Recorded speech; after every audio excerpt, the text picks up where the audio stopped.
Thank you to Now Programs for making this special replay possible. We first noticed Asher was having difficulties with learning when he was about 5.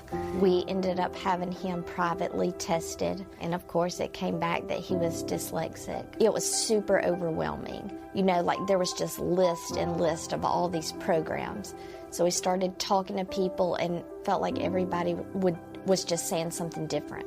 I hired the lady that had tested him. She tutored him for a year, one-on-one, 4 days a week. She came to me and was like, it's not working.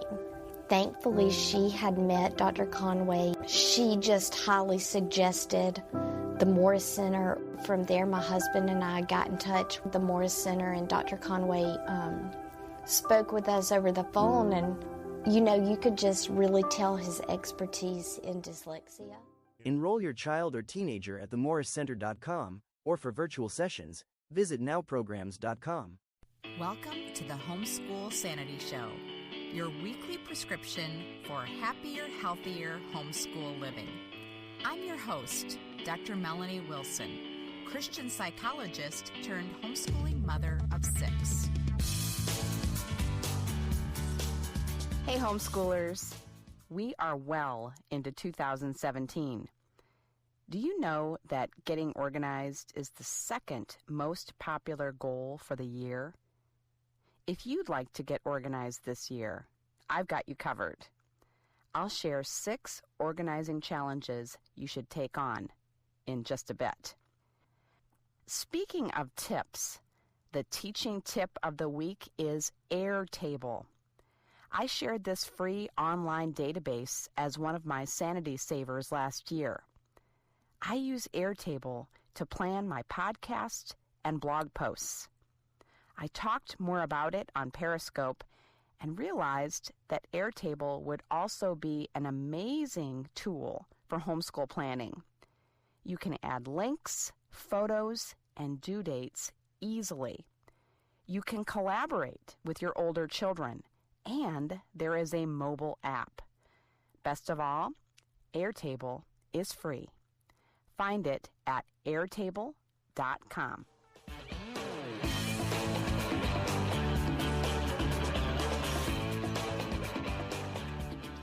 Now for today's topic. In my book, The Organized Homeschool Life, I share 52 organizing challenges. But I'm going to give you 6 areas to organize for substantial benefit this year. The first area I recommend you organize is your tasks. Nothing makes me feel worse than forgetting to pay a bill, forgetting to RSVP, or even forgetting a party completely, or letting someone down because I don't have my tasks organized. This used to be commonplace for me when I started homeschooling. There is one good reason for that. I didn't have a system for dealing with all of my tasks. As homeschooling moms in a digital culture, we have tasks presented to us in multiple ways. In addition to traditional mail, we get email, phone calls, sometimes on more than one device, text messages, and social media messages and event invites. We also have family members and friends asking us to do things in person. If you're like me, this happens all the time. If any of these tasks fail to make it to a common list, we are likely to forget them. The solution seems simple enough. We need to choose one place to house all of our tasks. The first decision to make is whether you will have a digital or a paper task list. A digital task list has the advantage of always being with you if you have a smartphone. This is the method I choose. The advantage of having multiple alarms to remind me of appointments is huge for me. If you choose a paper list, choose something that you can take with you wherever you go. If you have a home planner and want to have a smaller planner with you when you travel, it can work. but you will have to be disciplined in transferring your tasks to your planner when you get home every time. Once you've chosen a central to-do list, your work in organizing this area isn't done. Next, choose a method of ensuring that all tasks make it to that main list. I was once in the middle of a meeting when I got a phone call asking me to be a substitute teacher for a class at my church. I was sure I would remember to put the date on my calendar when I was done with my meeting. I didn't. I no longer allow myself to put off adding tasks, appointments, or even grocery items to my list. Develop routines for adding Facebook events, text messages, and phone tasks to your list. For example, every night before dinner, go through your messages of every sort and add them. Use a checklist for all the places you need to look for tasks. Organizing your to-do list will help you feel organized this year.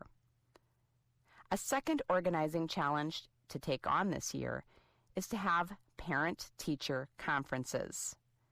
This is certainly not a typical organizing challenge, and it may seem funny to suggest to a homeschooler. But it is amazing how much anxiety we homeschool moms can have about our children when we aren't discussing them with our spouse or someone else if we aren't married. The successes feel more significant, and the challenges seem smaller when they are shared. One of the things I have learned over the years is that my husband has some anxiety about how our children are doing. Having a parent-teacher conference gives me the opportunity to talk about what each child is working on. It also gives me the opportunity to share ways in which my husband could be supportive. For example, if my kids are doing a computer coding course and he doesn't know, he might tell them to get off the computer. It's a good idea to talk about all of your children's needs and accomplishments during this conference. Discuss progress in chores, sibling relationships, and attitude. If there is something your spouse or another confidant can do to help you in homeschooling or parenting, be sure to ask. The third organizing challenge I recommend you take on this year is to put your homeschool space in order. A cluttered and disorderly space takes a toll on your morale as a homeschool mom and does not encourage your children to work hard. Rather than ogle designer homeschool spaces on Pinterest, my recommendation is that you remove anything in your homeschool space you aren't using. Simplify your space and keep frequently used items accessible. If the kids have to move things around in order to access their books or tools, you will have a mess every day. It's better to have these items visible, even if they aren't pretty, than to have the frustration and mess making.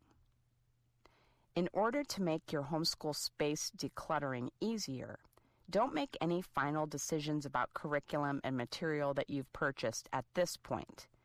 Just remove it if you aren't using it.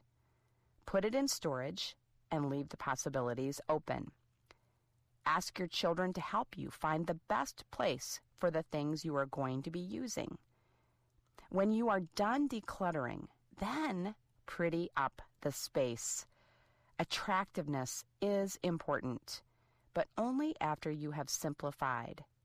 Buy a nice art frame or two to display your children's work, or put maps in a frame. Have favorite photographs of homeschool activities enlarged and framed for your homeschool wall. I love this idea and will be implementing it this year. The next organizing challenge I have for you is the Used Curriculum Challenge. If you know you have things you won't be using again, then you can absolutely get them out of your home now. Otherwise, wait until the end of the traditional school year to decide what to do. When you have younger children who may be using materials in the future, it can be hard to let go of curriculum. But I can tell you that I have sold or given away curriculum only to have to repurchase it, and I survived. I also could have asked to borrow curriculum if I did not want to repurchase it. It feels great to sell or donate items you won't be using anymore. You can bless other families with them. I wrote a comprehensive post about the best places to do just that.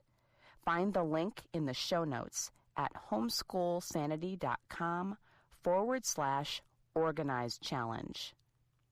Once you have organized your to-dos and your homeschooling, I recommend you get clothing organized.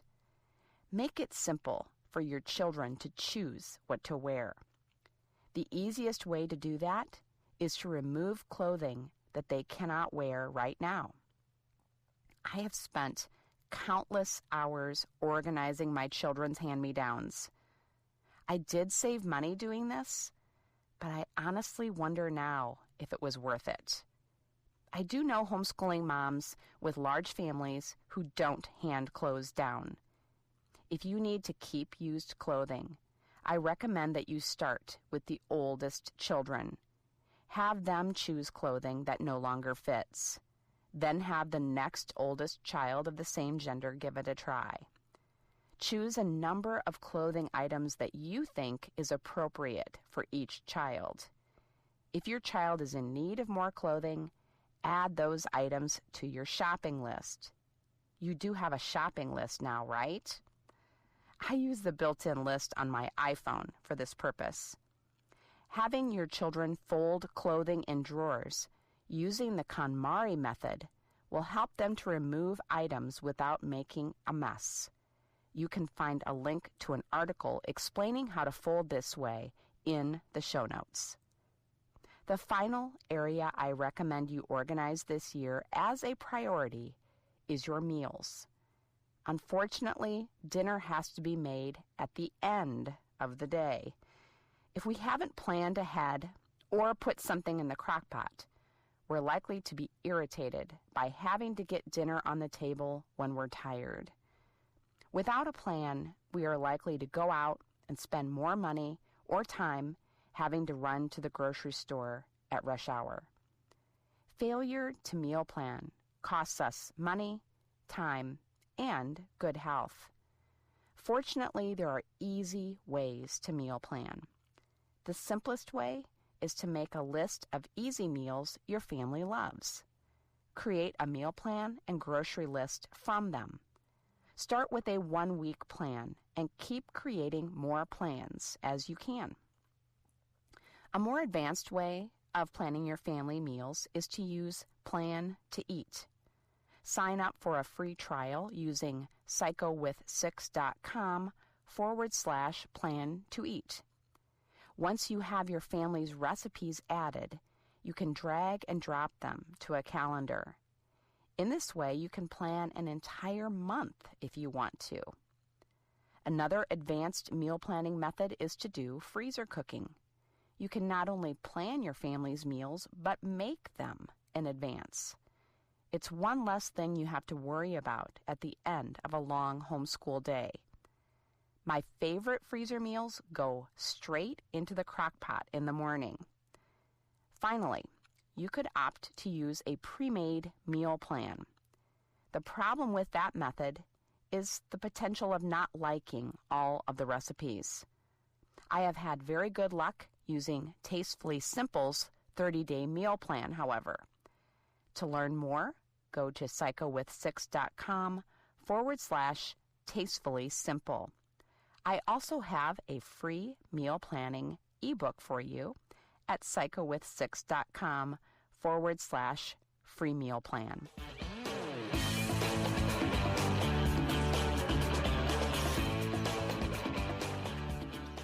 Today's action steps are to pick up your free unit studies at grammargalaxybooks.com/free unit.